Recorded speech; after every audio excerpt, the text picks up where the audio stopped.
Okay, I did Interstate 70 in Colorado. I first started with the Rocky Mountain portion. I just did a couple things on this. The Eisenhower Tunnel. It's about 60 miles west of Denver.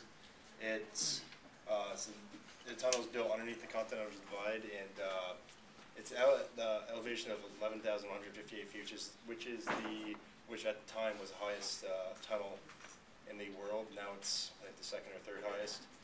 It's 1.7 miles long, and it's the highest point along the interstate system today. And then I just did a little thing on Vail Pass. It was an engineering marvel only because when they were building it, they had to take into consideration the wildlife migration. A lot of like deer and moose and elk and stuff migrate through there, so they had to make special pretty much bridges just for the wildlife to go, and had to have fences to direct the wildlife to like where those bridges were.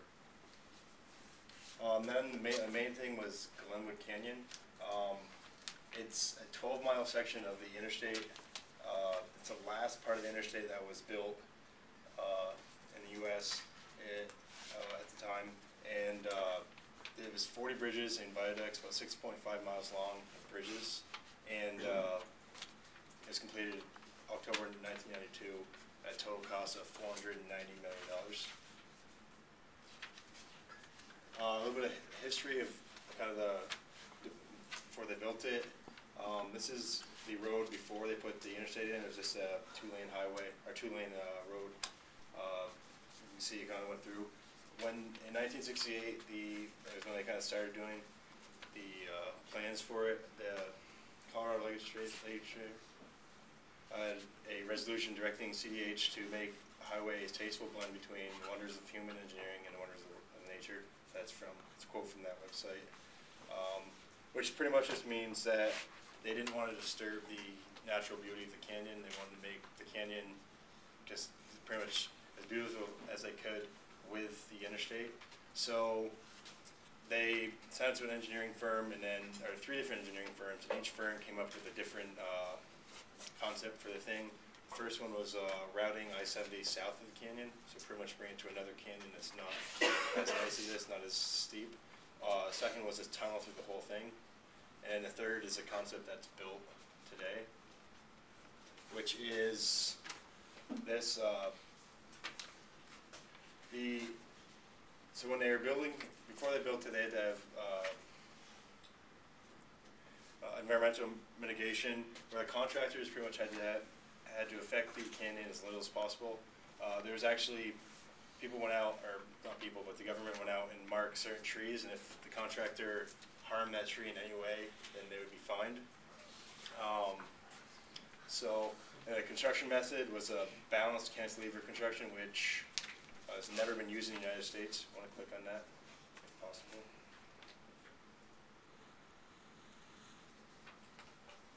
It's pretty much, they had the first one built, and then they started building the second pier.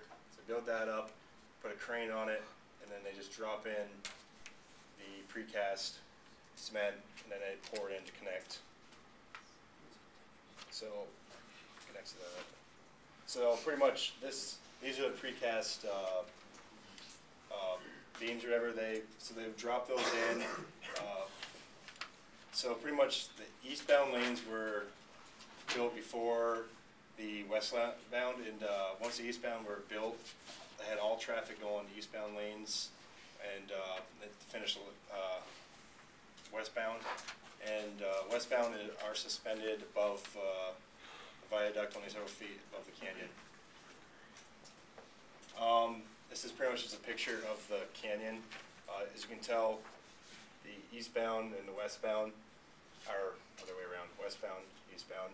You can kind of see how the westbound lane is above the eastbound, and kind of how it follows the river.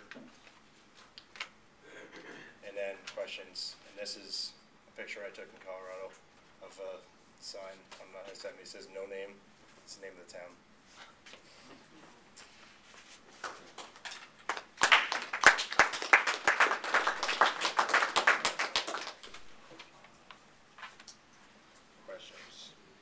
questions?